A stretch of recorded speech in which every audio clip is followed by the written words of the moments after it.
Welcome to all of you.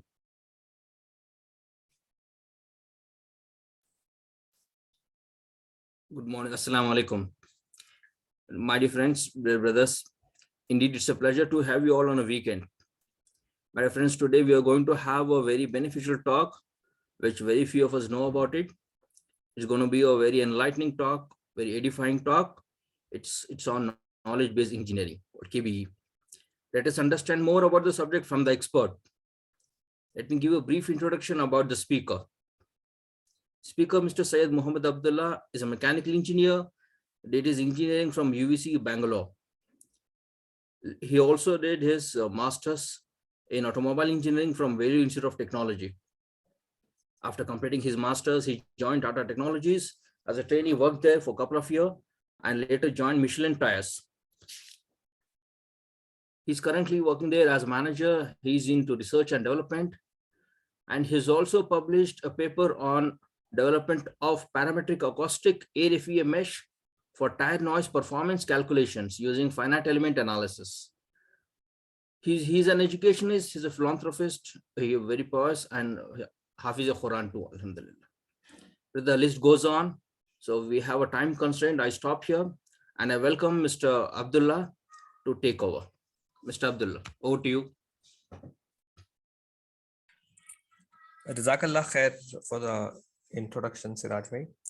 So, am I audible? Yes, you're audible. Perfect. So let's start. Yes. A very good morning to everyone.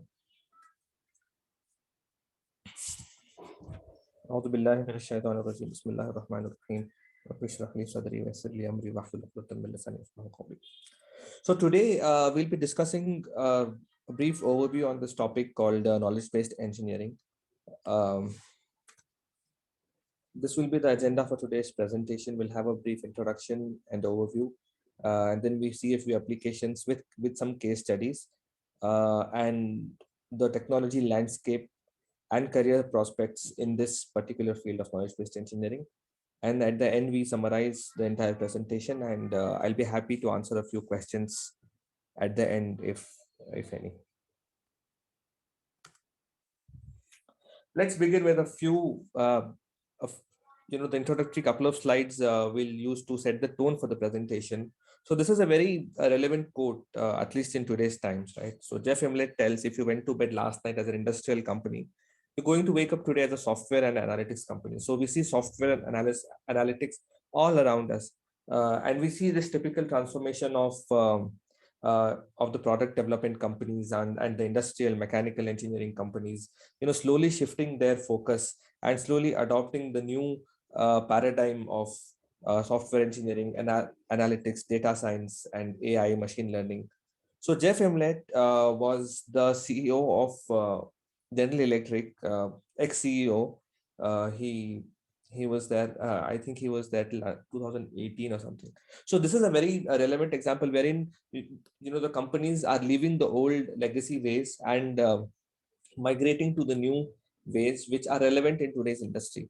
And we always see that the organizations who have adopted or who have transformed themselves as per the relevance in the industry have managed to stay alive in the industry.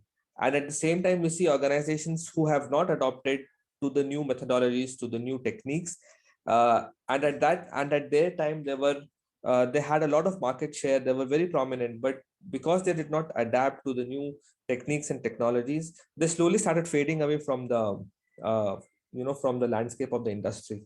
So this is a very relevant quote. A few facts on which the industry believes and the basis which the field of knowledge-based engineering came into existence. Actually, these are a few facts. The first is it's all about people. We have people in the organization and people.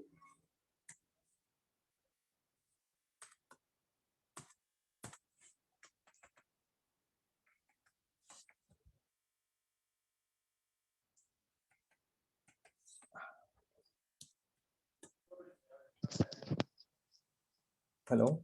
Voice is. Hello, am I audible? Yes. Please continue. Yeah.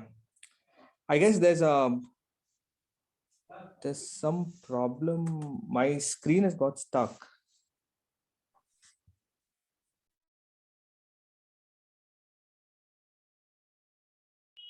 No, you're on second slide, sequential engineering. You can see that. Yeah, but I'm not able to change slides. So just a second. I'll just fix that. Try to fix that.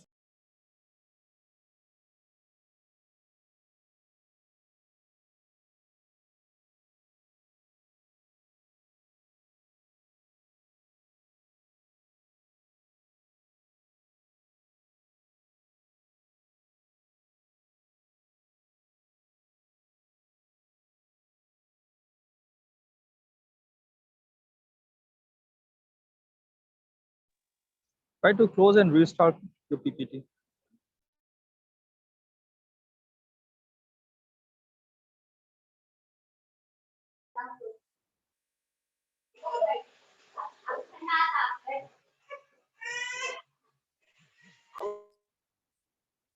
Yeah, I think it's come now. Yeah, it's come now.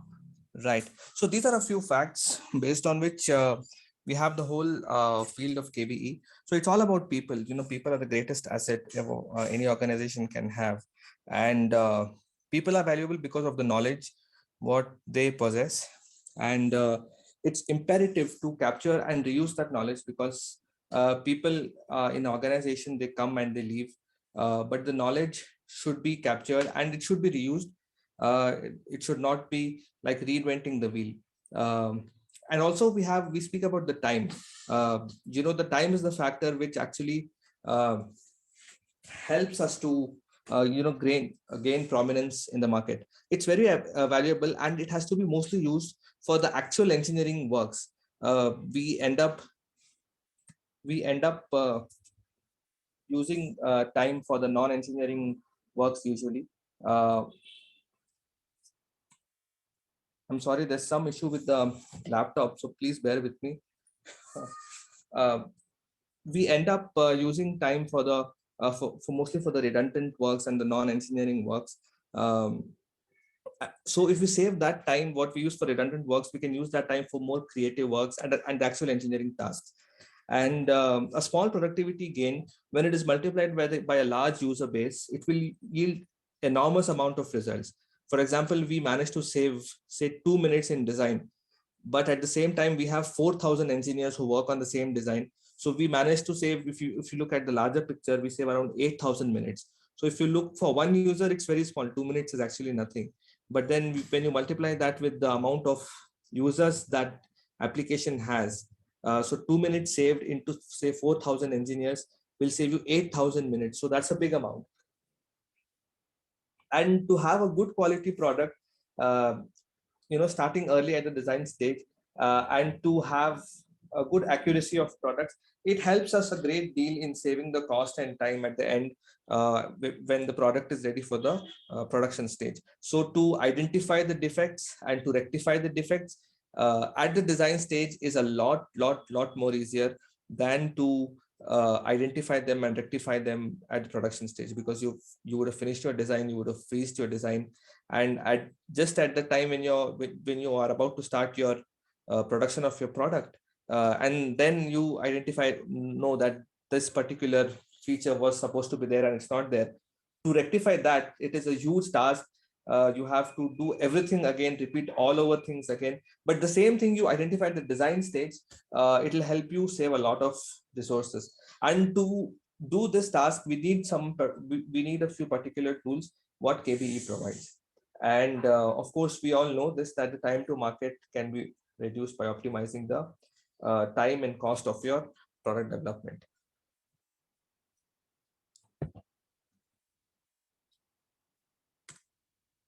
Let's begin with an example. So suppose you are a company which manufactures springs. Springs is a very simple component, apparently very basic component, but it is used for a lot of tasks. And based on the applications, you have different categories of springs, and based on the requirements, you have the different designs of springs. So suppose you are an organization which manufactures only springs, and let's understand this example with the example of sequential engineering. So the antonym of sequential engineering is the concept of knowledge-based engineering. So we see what sequential engineering is, and the limitations it has, and that gives rise to the need of having something like KBE.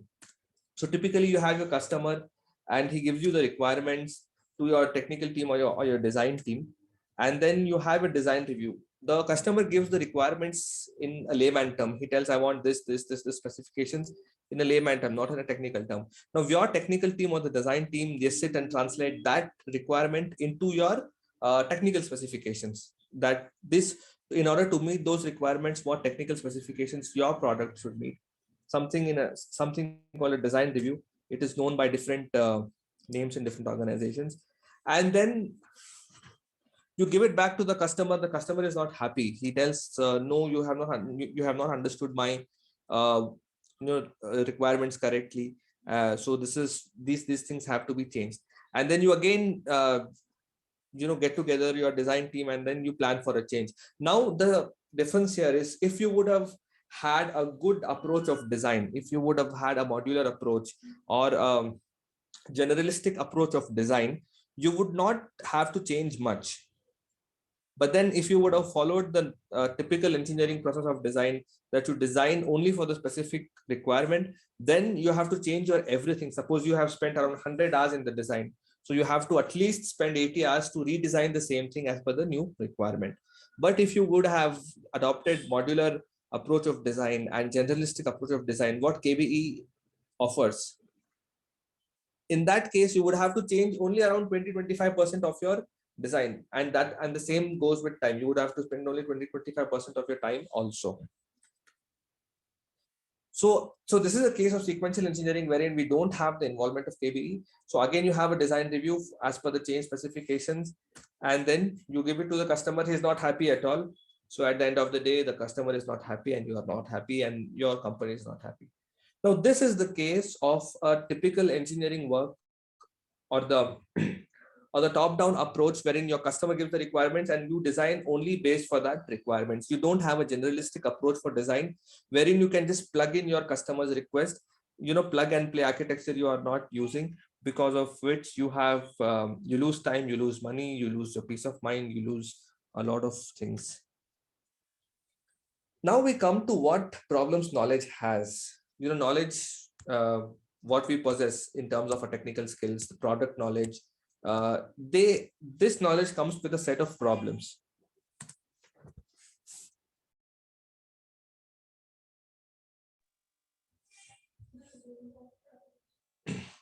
So the first thing, knowledge is disorganized.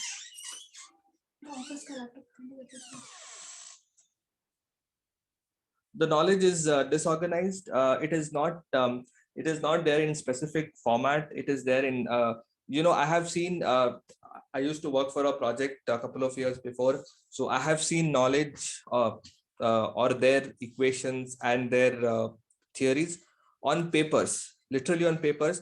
And they used to scan it. It was there in a different geographical location. So for us to sort of organize it, what they used to do, they used to scan it with their scanners and they used to mail it to us.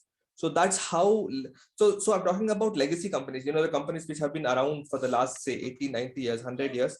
So these people have these typical knowledge problems. Their knowledge is disorganized. It is not very, it is not structured. It is not there in a particular format. So you don't know how to make sense out of that knowledge. Knowledge is insecure. As I told earlier, also you have knowledge is because of people.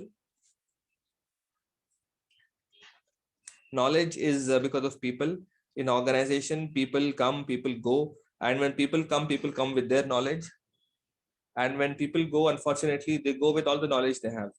The knowledge transitions or the knowledge transfer, what we have when people leave, that's very minimal compared to the amount of knowledge they possess. So it's very important to secure that knowledge and to package that knowledge. It is volatile also. Again, it's connected to the people because people are not constant in organization. It's volatile and it's excessive. You have so much amount of data and knowledge that you sometimes don't know how to make sense out of it. So KBE, what it does, it aims to encapsulate all these problems and provide a solution by addressing these problems to the users. Now, what is KBE?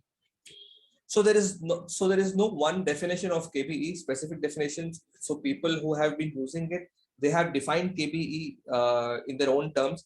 And I have just put two terms or two explanations of this particular term here. But as people use it, they have their own perception, and they have defined it. So some tell it's a computer system to aid the creation of a fully engineered, so the end product of our companies is a product that is engineered and designed. Now, to assist the design, we have a computer system to help the creation of the engineered product. Now it tells that it could be in the absence of the computer system, it could be done by the whole team of domain experts. So does it mean that will this system KBE replace the domain experts? So this is the first question what comes to our mind. Another definition tells it's a means by which company processes can be translated into structured softwares to help in the design and manufacturing and even after sales. So now the question which comes to our mind is it a computer? Is KBE a computer system that will run a company better than people? Yeah.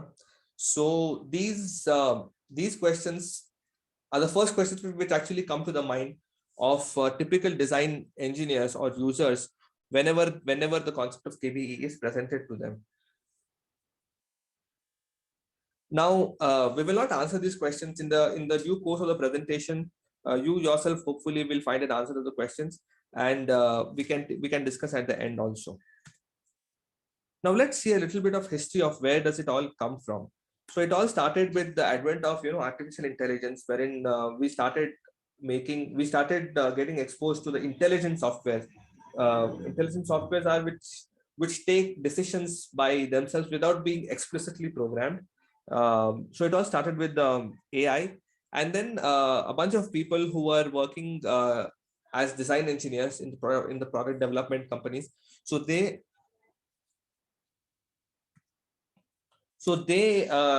thought, why not use the system of AI to the design processes, and that gave rise to expert systems. So basically, it was a computer system which could solve complex engineering problems which would otherwise require human experts. So this gave rise to expert systems. And then that expert system was basically a combination of your typical design processes, your design engineering, and some sort of AI. So now that expert systems kept on evolving, more sophisticated, more intriguing, and based on the time we had evolution in technologies. Because of that, we had that gave rise to knowledge-based engineering. It answers. So it's basically a system which answers or clarifies questions, which will sort of it will not eliminate the human experts, but definitely it will reduce their involvement in the product development, whole life cycle. It will reduce the involvement or the work of the human experts. So for example, you have human experts who have knowledge, so their knowledge can be packaged into a structured solution, so that the people can use that knowledge and to complete their design processes. Let's see a little bit of traditional CAD and modern CAD. So when the CAD and simulation started, it was mainly for 2D drafting. I'm talking about the generation before our generation, somewhere in early 2000s, 90s. So we had drafting consistent. It was drawings, basic modeling. We had AutoCAD 2D. It was all simple maths for analysis. And the systems what we were dealing for our designs were mostly linear systems. Now, as the technology evolved, we had the advent of high performance computing and supercomputers. The computers which could solve complex mathematical problems and equations. So that technological advancement gave rise to 3D modeling, parametric design. Parametric design is basically a very generalistic design wherein the user can just give the parameters and the design is created by itself. Embedded rules and definitions for the design, non-linear systems, because the design has to be done for real world problems, and we all know that real world is the most non-linear thing. The situations in the real world is everything is non-linear. Whatever linearity we assume is because of our inability to account for that non-linearity mathematically, and because to ease the math or to ease our problems, we assume that.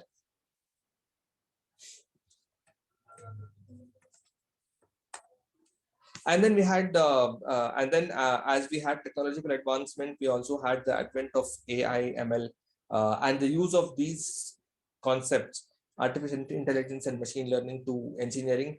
And this gave rise to a new field called data driven engineering. This is a upcoming field. Not much work has been done. We have a few POCs here and there, proof of concepts, which people have done, typically in the engineering companies. One problem about engineering companies is that they are the legacy companies. They are very afraid to adapt all these new technologies because they have their own fears. So these AI, ML coupled for design have been happening somewhere in POCs and small projects. This is still in the exploratory phase. So basically, KBE is a collaboration of cross-functional domain experts. So they all come together and they come up with a computer system that can be used for optimizing the solutions of the design. So when I tell cross-functional, it involves software developers who have so the role of software developers is to translate the engineering requirements into a structured software program and to package it and to deploy it for the people to use it. The domain experts will give you what theory should go into the program and what should be so basically they give you the science of the system. So the domain experts give you the physics of the system, what equations should go behind, and what equations will make the software closer to reality. And then you have, of course, have the users who will test your product and they will help you, and give the feedback and to improve the product. So it's part of the so we see all the companies moving towards digitization, and we speak about digitization of the entire industry. So it's a part of the digitization of ecosystem for the industry these days, right? The ultimate goal is to capture the best design practices and engineering expertise. So this best design practices and the expertise comes with years and hours and a lot of effort. So to capture these practices and expertise into a good corporate knowledge base so that it can be reused as and when the need is. So a few parameters what typically a product lifecycle has. So first, whenever we try to come up with a product, we think on these lines. First, we see the designability. Do we know how to design the product? Do we have the knowledge to design? And if we have the knowledge to design, can we manufacture it? Do we have the expertise and the resources to manufacture it? If we want to, even if we're able to manufacture, we now think, will anybody want to actually buy the product? And even if we are able to sell the product, we actually think, even if we sell the product, do we make any money out of it? So these are typically the lines on which the organizations think whenever they try to come up with a product. Now, KBE, what it does, it has all the features to capture these four parameters: the designability, manufacturing ability, sellability, and profitability. It captures the requirements of all these four parameters into a knowledge base. So the image what you see above is a typical architecture of KBE. Is a typical architecture of KBE. First, you have the knowledge base.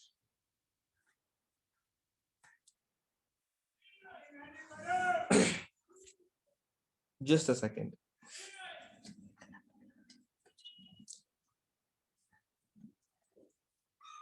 Yeah.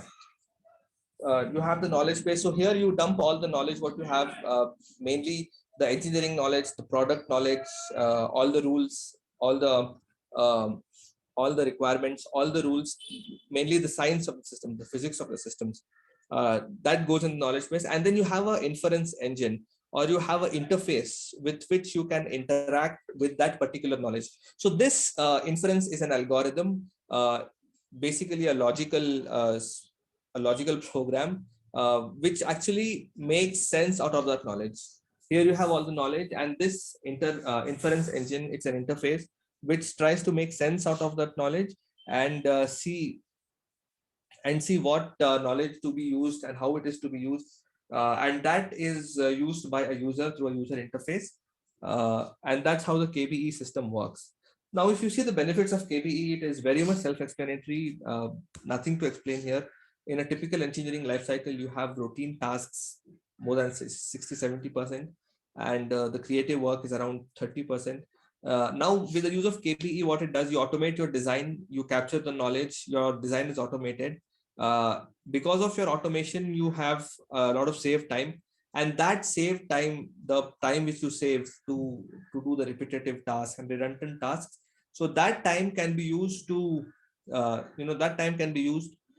a variety of things. You can do that. You can use that time for more creative work, to optimize your product, and a lot of other things. So basically, you have so much time saved. And we have seen in examples, case studies, that the typical reduction of time is from days to minutes. It seems unreal, but this is actually the reality. Little bit on KBE lifecycle. First, you identify. So with the help of domain experts, the KBE engineers, you sit with the domain experts, you identify what should be the KBE application in the entire product lifecycle chain. You have a big product lifecycle chain, right from the conception till the after sales. So the entire thing is the lifecycle chain. So in that, you see what part of the chain should be automated, or the KBE should be applied to the chain. And then you sit and ask the why questions, that why should it be created? Will it save me time? Will it save me money? Will it improve the accuracy? A lot of questions, why questions, should be asked, along with with the KBE engineers and the domain experts. You sit and rationalize as to why this has to be created as a KBE application, and then you consolidate, you finalize the requirements, design, architecture of the software, the cost involved, and then you sit and actually implement, sit and code. You create the tool, you test it with the help of users. You create a package with all the dependencies, and how do you deploy it on the customer environment or the user environment, and then you finally deploy the application. You run it on the user environment, you train the people how to use it, you explain the benefits of that particular application. So this is a typical KBE lifecycle one follows. Again, this KBE has a one-time high development cost. So when you actually are developing the tool, you invest a lot of resources and time and skills also. So naturally, it has a one-time high development cost. But then as you keep on using it, over time, over years, you see that the cost is very much less compared to the traditional CAD or traditional engineering. Now here comes the important thing of what you identify the life cycle, or what you identify as part of that life cycle to be in KBE. So any task which is repeated more than once, which has a lot of repetitive work or a lot of redundant or old work, so that you sit and you tell that, okay, this can be converted as a KBE application so that we can save this much of time. So this is how we get the cost benefit. Few applications you can do automation, like we've been speaking about. You can for example, you design your products using the CAD software. So what you do, you automate your design, wherein you just have to give inputs to your design, and the design gets created, or the model gets created automatically by itself in front of your eyes, without you having to intervene anything for the creation. You can do customization of CAD, because the companies which develops the CAD and simulation softwares, they develop on a general basis. Now, for your needs and for your requirements as an organization, you can do customization, and for that also we have to have the knowledge of knowledge-based engineering, and to do the customization out of the box softwares. You can create simulation models. By simulation models, I mainly mean FEA models, non-FEA models, functional models. Again, for that, again for the you can create this model for quick testing and quick analysis of your design. And then of course we can have, I spoke about data-driven simulation or data-driven engineering, wherein you use your typical data. It can be experimental data or the FEA data or the simulation data what you already have. You can use that. You can apply that data, use the concepts of data science, AI, machine learning, and to build predictive models for simulation. Your models can actually predict your design, predict the design uh, which is not explicitly there as of today. All the concepts of AI can be applied. It's called data-driven engineering, which is so this field is very much exploratory. People are exploring on this using POCs and all. Let's see a few case studies. So I have mainly 3 case studies. One explains about simulation, one explains about CAD, and one explains about the functional models what we discussed. So we see about the simulation. I have considered the simulation of noise. So noise is a very important parameter for design. NVH is a very is a field by itself. A lot of research going on. Uh, so we are discussing about the virtual simulation of the exterior noise of a vehicle, right? So this image what you see here with the poles and the car in between, so this is actually the experimental setup which is used to predict or to calculate the exterior noise of a vehicle. So you have a vehicle which is driven at around 60-70 kmph. You have microphones all around. The vehicle is driven typically in the 3rd gear, and then these microphones capture the noise from the vehicle, and then you do the post processing, you do the frequency response analysis and all that to get the sound level in decibels. So this is then as per the standards. You have the standards laid out by the government of India for calculating the exterior noise. So this is the experimental way of doing it. Now what we are doing, we are simulating this entire process. Now this experimental way, it needs your environment, it needs your test environment, it needs vehicles, a lot of experimental data is needed, and resources are needed. It takes a lot of time, effort, money. Now this process is sort of replicated on a simulation environment. You create a FEA tool or a finite element tool. You have a solver which has mainly the partial differential equations to solve for the exterior noise, and then you have mesh created. You mesh the entire. So first you have the CAD of the vehicle created, then you mesh the entire vehicle, and then you apply the loads and the boundary conditions and give the necessary test conditions, and then you can give these inputs to the solver which has PDEs, and then you get the results as with respect to the sound levels. So this is very easy. So this process what we have, one, it is very easy. It doesn't need the environment, it doesn't need much effort to do the test or the cost. You can change the test conditions in the virtual environment, which is not possible in the physical environment. For example, you can change the distance between the microphones, you can change the speed of the vehicle, you can change the gear of the vehicle. All the input conditions can be changed, and you can get a lot of test results for a specific case, which cannot happen in the virtual in the physical environment, right? So if you have to test for different test conditions, you have to do the test all over again. So it'll require the same amount of cost, money, effort, and everything. Now, so this what you see is the mesh. What is something called meshing. So meshing is dividing the entire vehicle geometry. Here you have the vehicle geometry, dividing the entire vehicle geometry into small discrete known geometries. Mainly it is rectangles and triangles. Now when you have the known geometry, you can apply your loads on that known geometry. For example, you apply load on one rectangle, and then it's very simple to calculate the results for one element. and then you can integrate or extrapolate the same results for the other elements also. So this is the whole concept of finite element analysis, or FEA, what we have, and this process can be automated. And then you can change the quality of the mesh also. Now the main thing here in the simulation is meshing.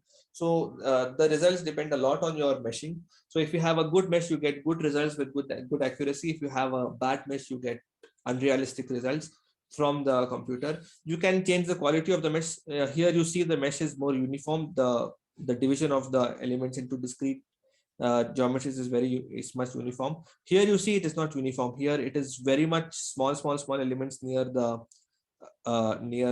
surface of the tire, and then you have, as you go away from the tire, you have large elements or coarse elements. So this is the requirement of physics, wherein you predict that a lot of noise or the lot of disturbances there near the tire, so you have a lot of detailed study. And as you go outside away from the tire, you don't have a lot of disturbance or noise. So that's why you can afford to have a bad mesh. So all these permutations, combinations, and analysis results studies can be done in a virtual environment if you have these kind of applications. Now one application on CAD side, here you see the model of a gear. You can develop automated gear creation. You can develop a application for automated creation of gear. So here on the left side, you see this is the UI, or the user interface, what we have. So you give all the inputs. These are the typical inputs for any gear design, right? We study this in, say, third year of engineering. The typical design factors for a gear. You give all these inputs, and then you click on OK. You have this in front of your eyes. You have this gear created. I just have the YouTube link here. Let's follow this. It's a few seconds of link.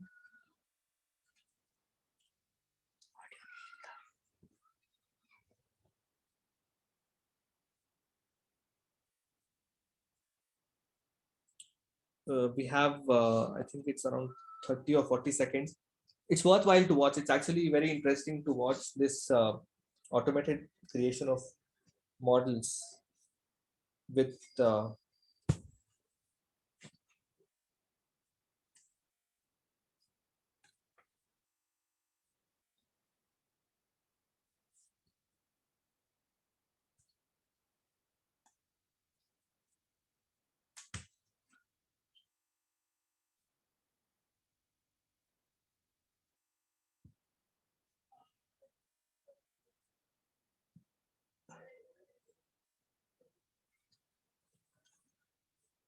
yeah, while we load this.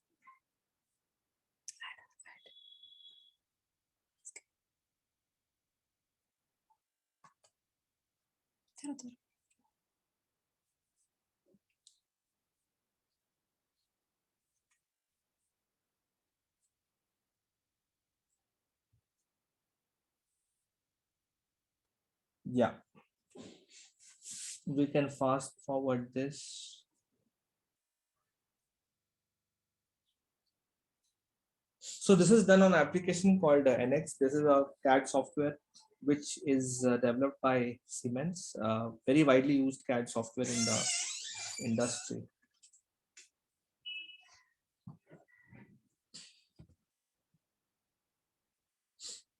Oh, I think it's a different link what we have seen.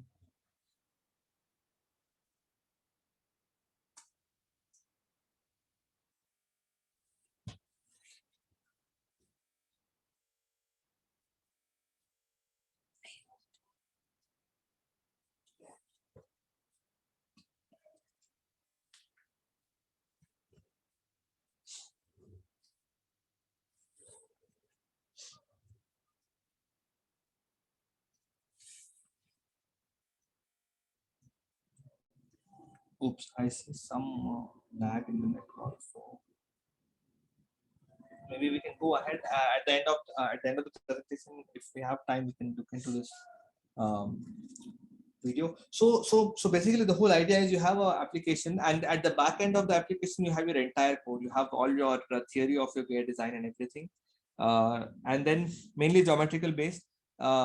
And then once you click on OK, you have the gear created in front of your eyes without having you to do anything.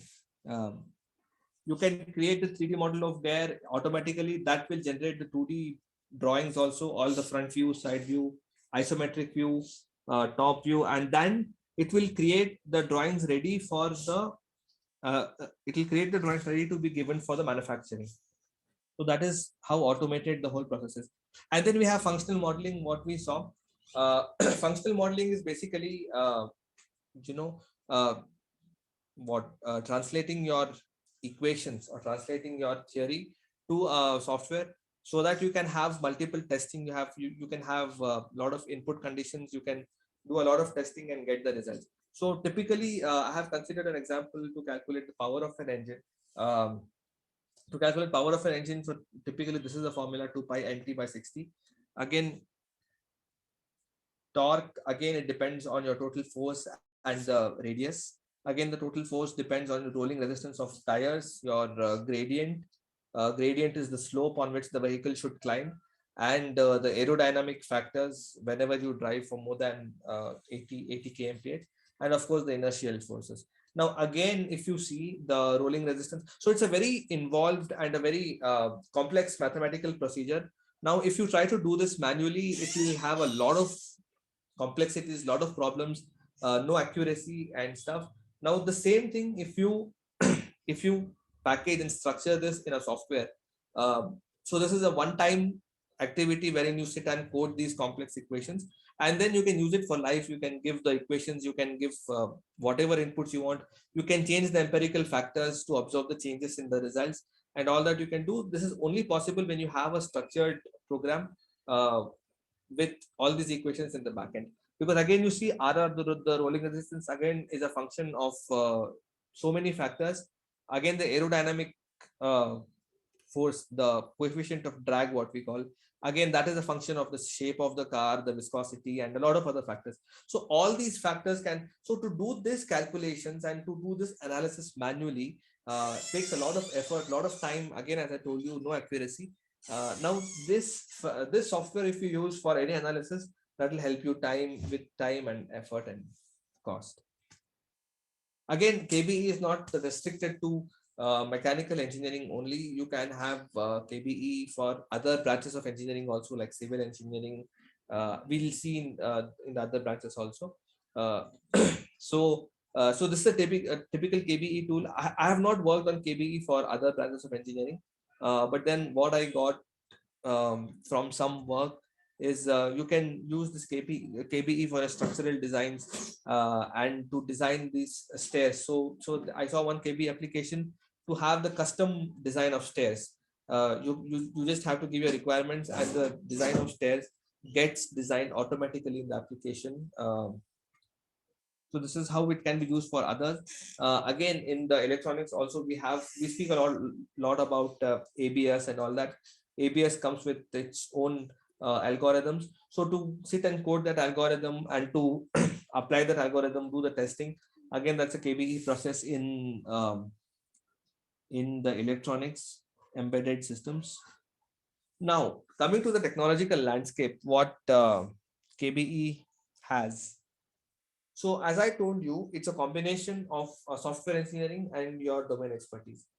From the software engineering side, the typical technologies what we use is C++, Python, VB.NET, MATLAB. We use this image what you see here next to MATLAB is the architecture of CAA, or CAA is the technology on which CATIA is written. The CATIA software, the design software, is written and built. We can customize and automate NX software using technology called NX Open. It is exposed by Siemens only for people to use, and of course we have AutoSAR and all that. Below we see the domain softwares, CATIA, NX, ANSYS. So typically what happens is we can combine one technology from the above table and below, and one technology from the below, and create a KBE application. So typically we can combine, say, C++ with CATIA, or VB.NET with CATIA, and NX with VB.NET, ANSYS with Python, or ANSYS with C++, and MATLAB with ANSYS, ANSYS with Rivet. All these things we can combine and create a KBE package, and we don't have to know all these technological landscape. It's more than enough to start off with one skill from the top, one skill from the bottom, and that is, people can finish their careers with the skill from top and with a skill from bottom. That we can do that. So this is the technology landscape, what people what has been there around for KBE. Now, if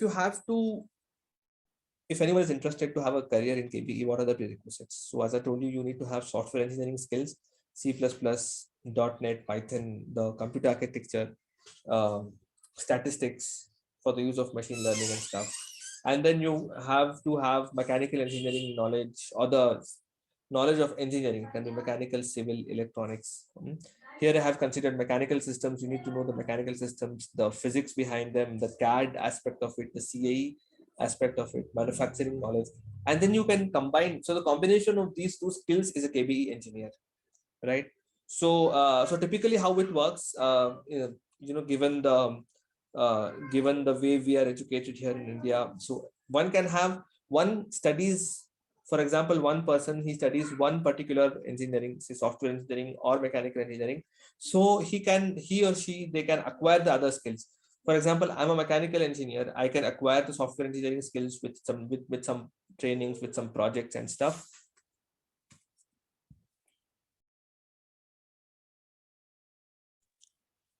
With some projects and stuff, and try to come up with the other skills, and so the combination of these two skills is a KBE engineer. And then we have opportunities for research also. If that slide comes, we can see there are opportunities for research also. If anyone is interested to do research in the field of KBE, because it's a new field, it's been around for the last 10-12 years. Not much research work has been happening, but then some universities in Europe have been working on KBE. So they are part of their mechanical engineering departments. They are so they develop the custom modules, custom modules, say in Python. Some part of mathematical modeling, validation of your KBE models with the physical systems and stuff.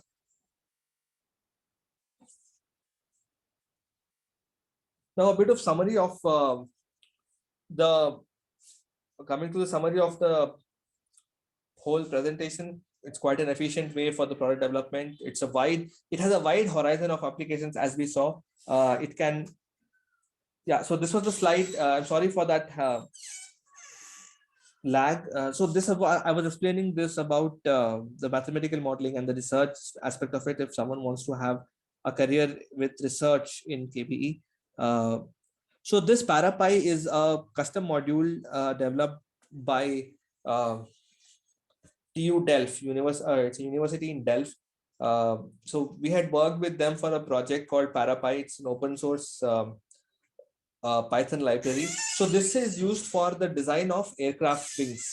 So they so in the Department of Aerospace for TU Delft, a set of PhD students, they had developed, as part of their PhD work or research work, they had developed this ParaPy, and then because it started giving them good results, and the approach was good, they made it commercial. They commercialized it and they are using it. And in fact, a lot of small companies which are dealing with aerospace, who are typically aerospace suppliers, they are using ParaPy for optimization of their aerospace designs, right? So this is so these are the words of Allama Iqbal rahmatullah alayhi. He tells, जो आलम ईजाद में है साहिब ईजाद, हर दौर में करता है तवाफ इसका ज़माना. So it's all about creating new things for people to be connected to us, for us to stay relevant in the market and in the industry and in the world. It's all about creating new things and helping people around. Again, we have discussed a few summary, lot of career opportunities. So typically we have opportunities within the service organizations and the product development companies also. We have a department of KBE. So this typically comes under the department of PLM, product lifecycle management. In the vertical of PLM, we have one team of KBE who works on CAD and simulation applications. Wide technology landscape, you can choose what technology you have to work or you want to work on. And of course, it has got good research opportunities also, right? So these are a few references for this presentation. And yeah, so that's it from me. I hope you had a good session, and I'm sorry for the technical glitch. There's some issues with the laptop what I'm presenting today. I hope it was a beneficial session for you. I can be reached on this email ID. Any questions anyone wants to have a few introductory sessions are more on KBE. We can talk one-to-one and plan something. If anyone has any questions, I'll be very happy to answer them. If anyone has got any question, please feel free to ask. Unmute yourself and ask. You can also post your questions in chat box.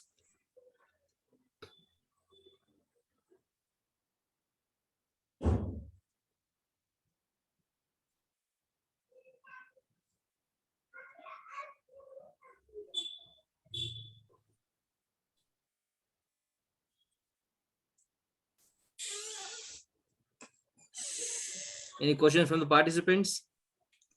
Yes.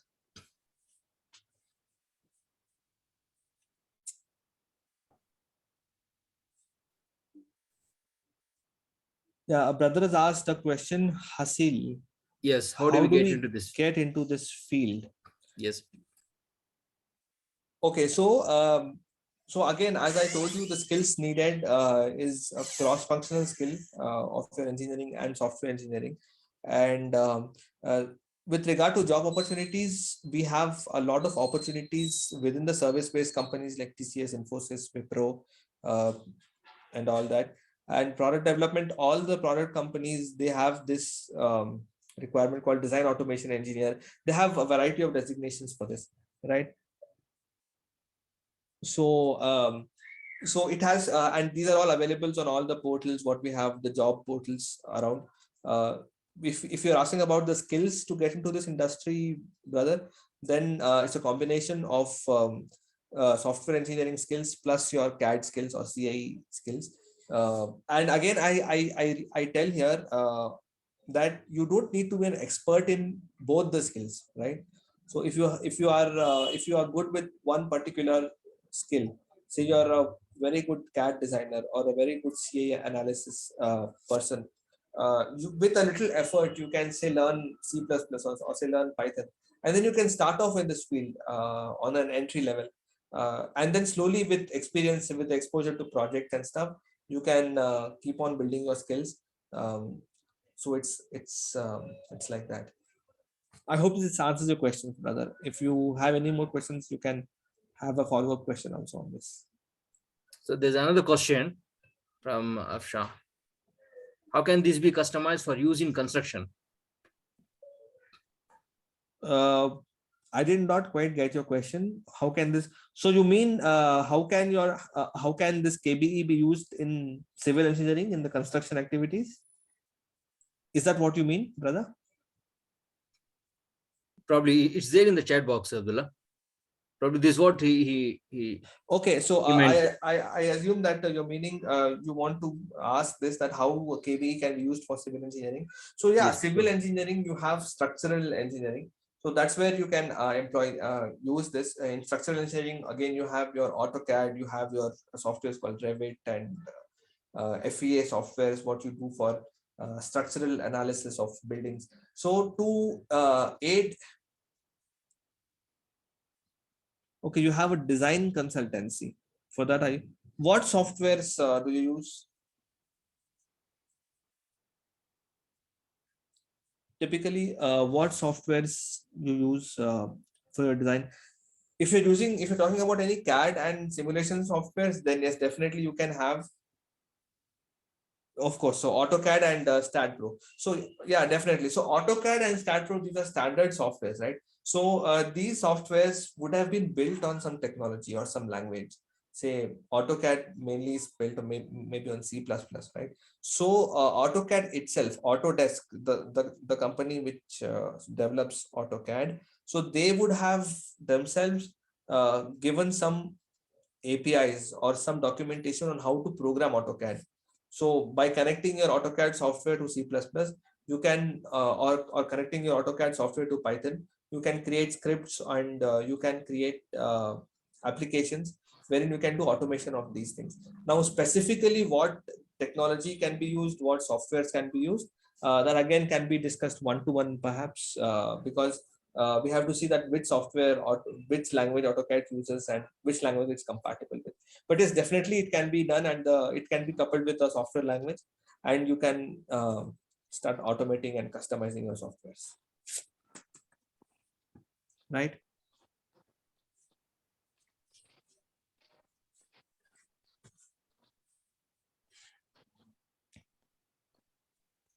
Oh, okay. I'm sorry. All right, sister. So this is how it works. You can AutoCAD and StatPro, you can connect to any particular language, maybe C++. Typically, it's C++ and Python for all the engineering software. So that's why I'm telling a lot about C++ and Python. You can connect these two technologies and start automating on or using KBE.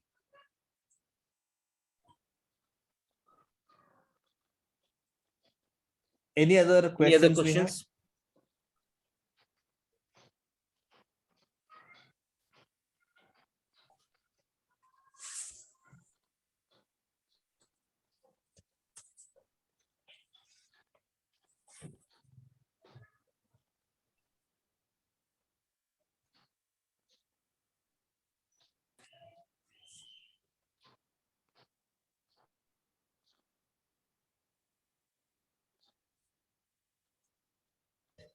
So another brother has unmuted.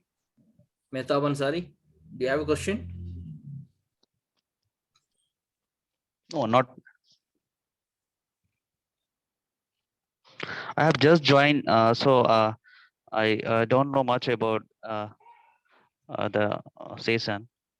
So I'm sorry, could not attend right time. That's okay. So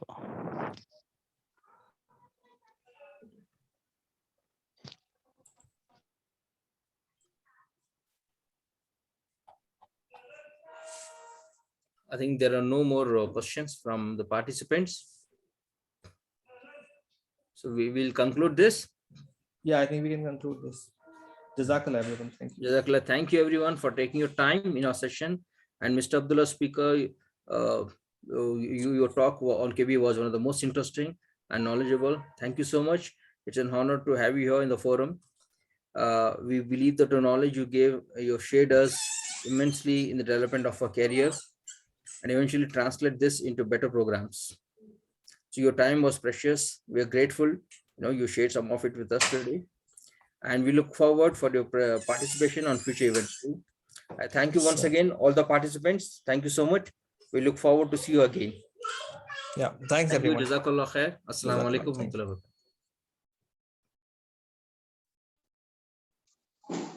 एखादा कहा तो है बोले तो मैं सब आ जाता हूँ